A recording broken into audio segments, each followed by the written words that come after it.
Allez. Salut tout le monde, bienvenue sur Petits Essais entre amis. Bonjour les amis, bonjour Jo. Alors qu'est-ce qu'on essaie aujourd'hui? Une nouveauté exclusive. Je crois que c'est une de nos premières Volkswagen d'ailleurs. C'est la première. Ouais, c'est la première Volkswagen qu'on essaye. Bon, ici c'est une vraie nouveauté, on l'a en exclusivité, on va dire un petit peu grâce au garage Saint-Mazoin dans la région de Namur, à Marche précisément, où il y aura la présentation officielle dans les prochains jours. C'est jeudi, hein, donc voilà. 2 jours à l'avance. Tout à fait, nous l'avons donc 2 jours à l'avance. Et voilà, donc c'est vrai que c'est un véhicule qui est franchement nouveau dans la gamme VW. Elle vient, on va dire, elle vient derrière la Passat CC qui a eu un gros succès.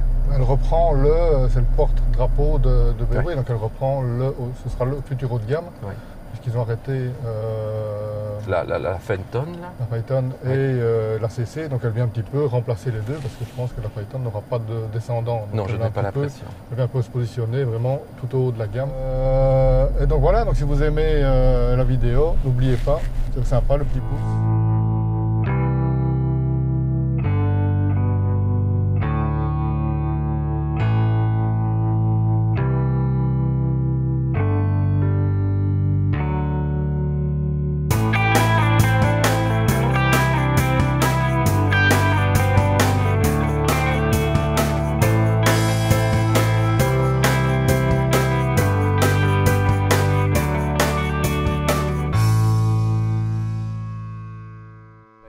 Voilà, ce qui est à remarquer malgré tout, c'est il y a beaucoup d'audace quand même dans le style. Ouais, un style très affirmé, un capot très large qui lui donne vraiment une face très agressive. La face est vraiment très agressive.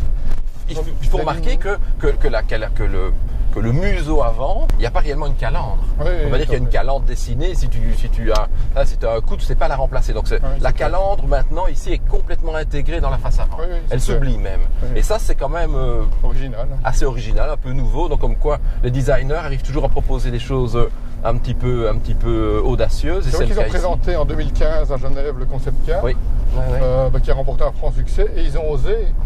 Mais je trouve que ça se fait de plus en plus souvent dans la production. Ils ont osé reproduire quasiment le concept car dans son intégralité. C'est pas la première voiture qu'on voit qui ose ce type Mais quand le concept car est bon, à mon avis, c'est pour ça qu'ils le font, remporte un paquet de suffrages, ils se disent qu'il y a quand même qu'il y a matière. Ouais, parce qu'ici on est étonnamment aussi sur la plateforme MQB. Hein. Oui. Donc on retrouve sur la plupart des modèles, les nouveaux modèles récents du groupe. Hein. Donc pour terminer sur l'esthétique, des lignes quand même très tendues. Hein. Oui, moi ce que j'aime beaucoup, assez découpé à la serpe. Voilà, c'est ça. On a quand même ici une ligne qui court tout le long de la carrosserie et qui lui donne des épaules, je dirais, et une carrure, disons, assez prononcée. Très musculeuse voilà. aussi. Moi je le vois, tu le filmeras dans le rétroviseur là-bas, mais on voit vraiment à l'arrière comme ça un petit peu la ligne qui vient se poser au niveau des portières arrière, qui donne vraiment un sentiment d'avoir un véhicule bien posé sur le sol. Donc là, je trouve que c'est pas mal. Idem la nervure au niveau de la partie inférieure des portières, cette ligne assez musculeuse qui lui donne, disons, une ligne assez nerveuse. Donc qui correspond à une image de dynamique qu'ils ont voulu imposer à la voiture. Les rétroviseurs un tout petit peu stylisés aussi, un peu pointus. Et alors le fait que les portières et les vitres sont dépourvues d'encadrement, qui est vraiment le propre des voitures de sport. Voilà, découpées des voitures de sport. Donc tous ces petits éléments là. Coupé, CC, donc comme auparavant, vraiment la berline coupée. Hein. Voilà, donc tous ces petits éléments-là donnent au niveau esthétique, en tout cas, je trouve une personnalité affirmée à l'auto. Au niveau de ses dimensions, elle est quand même assez immense. C'est déjà un gros bébé. Hein.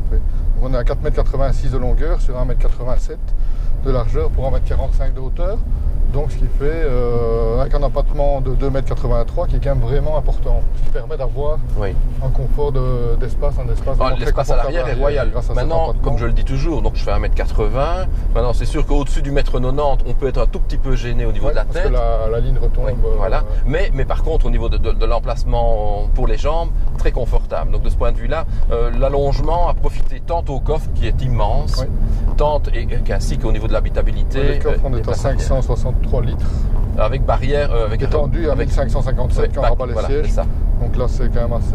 On arrive dans les dimensions tant pour les places arrière que du coffre de la Skoda Superb. Oui, c'est la plateforme de la Skoda Superb. C'est ce que j'ai pu lire ou ce que je me suis laissé dire. Donc c'est la Superb qui est un véhicule qui est bien né, qui a du succès. Donc ils ne se sont pas privés d'aller chercher la plateforme et ils ont bien fait. Donc, au niveau de l'intérieur, Là, on est dans du 100% VW. Je pense qu'un conducteur de Passat ne sera pas dépaysé. Parce que, sûrement pas. Je pense qu'on retrouve vraiment le côté assez carré, assez bien fini évidemment, bien construit, un peu austère. On ose le dire. Oui, c'est VW, donc c'est rigoureux, c'est germanique, c'est carré, mais les gens qui achètent ce genre de voiture l'attendent. Par contre, voilà, qualité des matériaux, on a un beau plastique moussé, voilà, l'assemblage est top, il y a au niveau de l'accastillage rien à dire. Ils ont positionné un écran ici. Il est très beau, hein, oui, très beau très grande taille, et de très grande taille. Tactile, assez intuitif. Voilà, tactile, assez intuitif, donc il nous permet effectivement d'aller agréablement dessus. Donc ça c'est une très très belle chose de grande taille. Ouais. Boîte dans le véhicule ici aujourd'hui, voilà. DG double embrayage. Voilà, double embrayage. Et ici c'est pour la Belgique, c'est le moteur. Je crois c'est le 2 litres TDI de 150 chevaux. On est encore en version diesel. Donc au niveau des moteurs, il y a le TDI de 150 chevaux, il y a une version de 240 chevaux. Et actuellement, il y a une seule version TSI en essence de 280 chevaux, qui est la version la plus haut de gamme, qui reste pour ce type de voiture un peu limite, puisqu'on aurait voulu un V6. Ouais. C'est vrai qu'une voiture statutaire comme ça, se limiter à un 2 litres TSI de 180 chevaux, on espère que les motorisations suivantes vont arriver, ce qui n'est peut-être pas prévu, puisque les motorisations à venir, ce sera le TDI de 190 chevaux, donc ça va être le milieu de gamme. Ouais. Et au niveau TSI, on va avoir le TSI de 190 et de 150 chevaux. Donc ce sont plutôt des motorisations milieu et inférieures en gamme, donc ils auraient déjà sorti leur meilleur moteur. Oui, et étonnamment, on verra.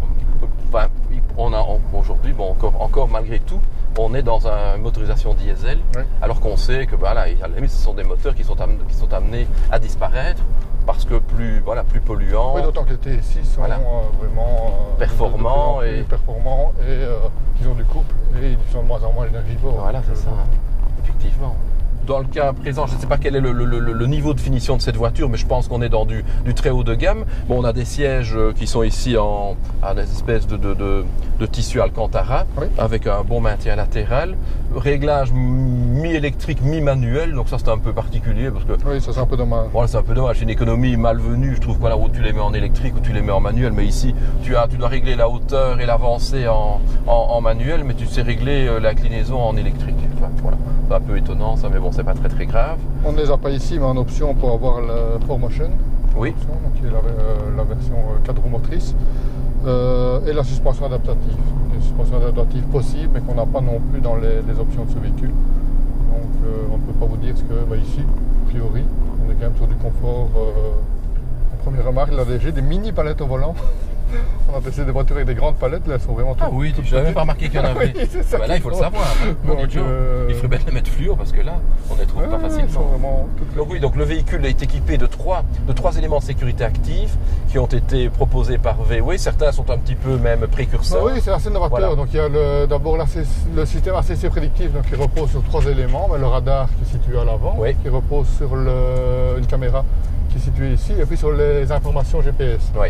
Donc ça, c'est notamment au niveau des phares, puisque la plupart des systèmes de phares directionnels, quand tu entres dans un virage, suivant l'angle du volant, il va faire tourner. Ici, c'est lié à l'utilisation du GPS. Donc il va anticiper le virage, et donc il va pouvoir éclairer directement dans le virage. Autre point, c'est par rapport au régulateur de vitesse, parce que souvent il se base, comme c'est le cas ici, par rapport uniquement au radar, mais celui-ci adapte sa vitesse aussi en fonction, du radar, 2, il lit les plaques. Donc c'est-à-dire que s'il voit que tu es à 120 km/h, tu arrives dans des travaux, tu passes à 90 km/h, il lit la plaque 90 km/h, il va adapter la régulation à 90 km/h. Ah ok, je vois. Oui, quand tu as actionné le régulateur de vitesse, pas mal, en effet. Et puis au niveau pure sécurité, en cas d'accident, ça ne le souhaite pas, il va de lui-même, s'il voit que le conducteur est inconscient et qu'il ne sait plus réagir, il va lui-même ramener le véhicule sur le bas-côté, en mettant les 4 clignoteurs sur le bas-côté, sur la bande de droite. Et en surveillant évidemment qu'un véhicule ne se trouve pas latéralement. Personne n'arrive latéralement. Donc ce sont des avancées technologiques sécuritaires bienvenues, je pense. Oui, c'est audacieux et c'est pas mal, je trouve, quelque part. C'est bien, c'est une bonne chose. Autre chose, gamme de prix. de cette voiture démarre plus ou moins Elle démarre à 40 470 €. 40 470 pour vraiment le modèle vraiment de base. Maintenant, on est chez VW et il y a quand même beaucoup d'options. On le voit ici bêtement. Si on veut les sièges électriques complets, on doit passer par la case option, donc on peut vite monter.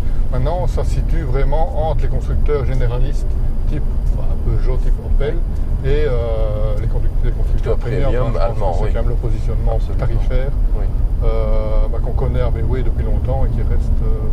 Maintenant, la question peut se poser, on en parlait tout à l'heure de la Superbe. C'est vrai que pour une véhicule du même gabarit, on sera moins cher et mieux équipé chez Skoda. Mais évidemment, le blason VW sera un peu plus flatteur pour celui qui le recherche. Et puis la ligne ici est quand même un tout petit peu plus élégante que la Skoda Superbe qui n'a pas cette retombée, on va dire, au niveau de la malle arrière. Autre petit clin d'œil, je pense qu'elle a les clignoteurs à LED. Oui, mais et qui sont, comment on appelle ça, tu vois, évolutifs. Oui, évolutifs. Voilà, ça c'est pas non plus... voilà, apparemment ils ont un petit peu insisté là-dessus dans la présentation.